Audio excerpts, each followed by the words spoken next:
Welcome to CKLA Knowledge 3, Lesson 2, The Girl with the Red Slippers.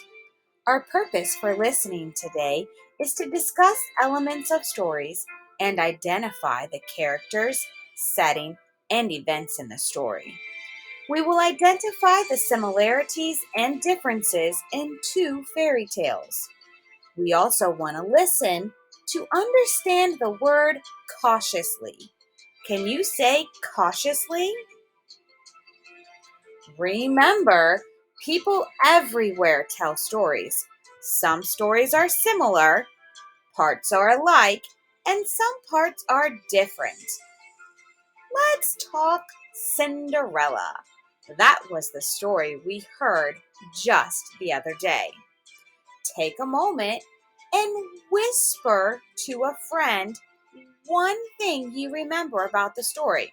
Remember to include a detail about a story element, a detail about a character, the setting, the plot, or the conflict. Whisper to a friend.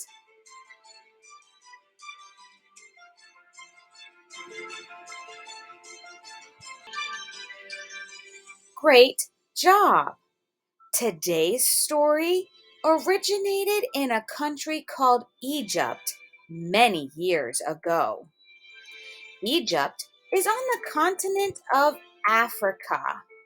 Let's listen to a new story, The Girl with the Red Slippers. A long time ago, in ancient Egypt, there lived a beautiful young girl called Rhodopis. Rhodopis was forced to work without pay and could not do what she liked. She had been born in Greece, but had been kidnapped by pirates. The pirates then sold the young girl to a rich Egyptian merchant. Rhodopis now worked in his house. Because Rhodopis was from another land, she did not look like the other workers or her master. Whereas they had dark hair and dark eyes, she had golden curls and green eyes. No amount of brushing would straighten those curls. The other workers teased Rhodopis. They also made her work even harder than they did. She had to get up before the sun rose, and she had to work while the stars twinkled in the night sky. She cleaned her master's house. She baked bread. She washed her master's clothes. She sewed, and she even tended to the garden. Rhodopis lived a lonely life. The other workers wanted nothing to do with her, and her master, though kind, spent his time either sleeping in the warm sunshine or conducting business. Over time, the animals became her friends. Rhodopis chatted with the birds that nested in the lemon and lime trees that she tended. She told her troubles to the great white egrets, and she teased the red-tailed dragonflies. However, her best friend in the whole world was a hippopotamus. Whenever she went to the Nile River to wash her master's clothes, one particular hippo would come to the edge of the river. It would wallow in the water near her and keep her company while she worked. The hippo would look at her with its big round eyes. Its ears would flicker whenever she spoke. Sometimes they would play together. Rhodopis would splash water in the hippo's direction. The hippo would sink down under the water and then reappear close by.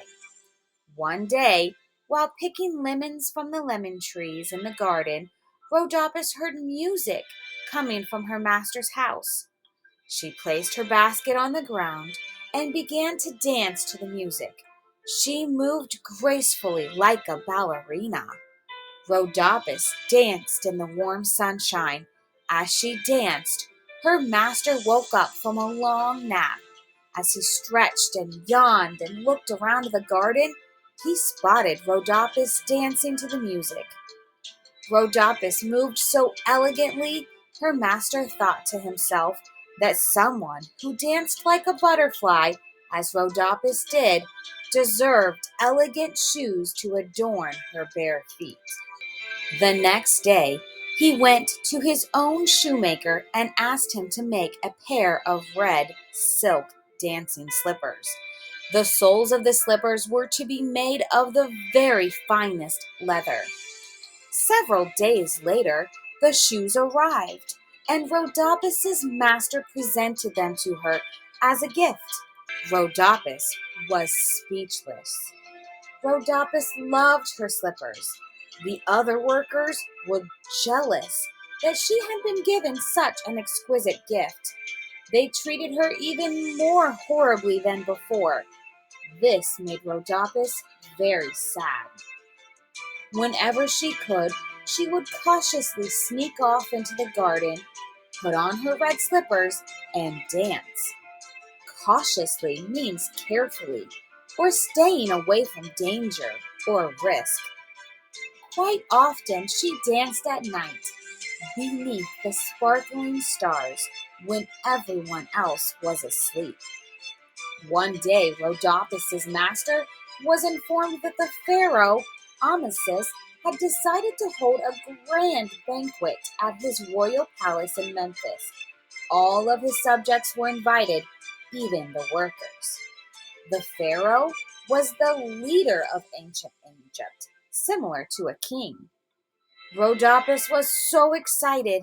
However, she quickly learned that the other workers had no intention of letting her go.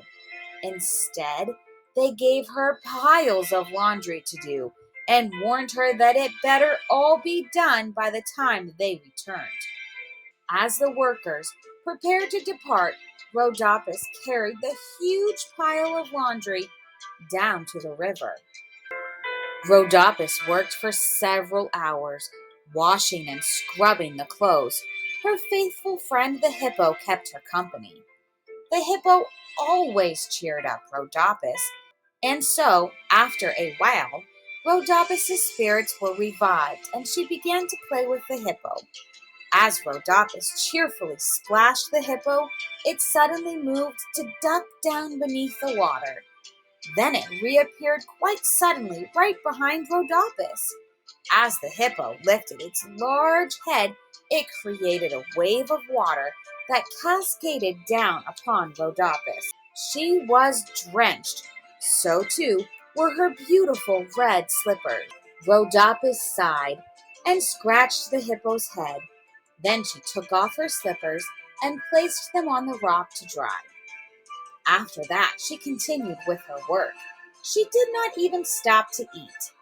After a long while, Rhodopis finished washing all the clothes.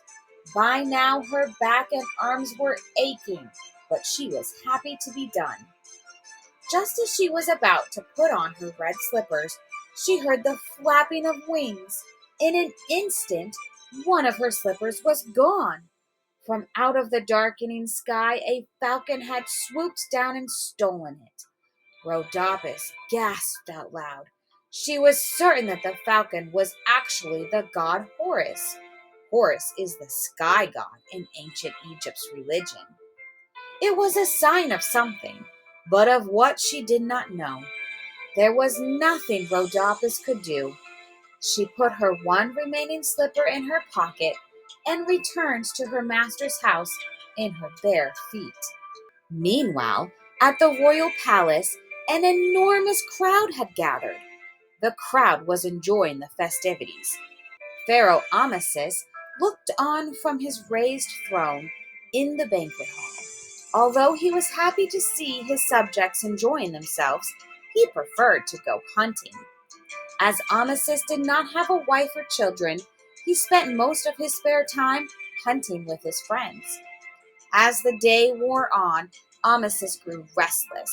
He was just about to sneak away from the banquet when a great falcon swooped down and dropped a small red slipper at his feet. Amasis picked up the small slipper and stared at it. He was certain that the god Horus had sent him a message. Amasis thought for a while. Then he summoned his advisors. He had decided that the god Horus was telling him that the owner of the red slipper would be his wife. The banquet was halted, and an announcement was made that the Pharaoh himself would search the land for the owner of the red slipper. The guests slowly began to leave. Now Rhodopis' master had already left the palace. He had gone off to take care of some business, and so he had not heard the announcement. His workers, however, had. Together, they decided they would not breathe a word to Rhodopis. As the weeks went by, the Pharaoh scoured the land for his future wife.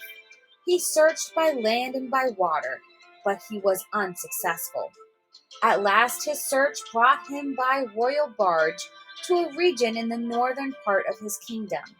Rhodopis was washing clothes in the river as the royal barge appeared in the distance. The other workers saw it too and knew immediately what it meant. As the barge neared the bank of the river, the royal trumpeter sounded the Pharaoh's arrival.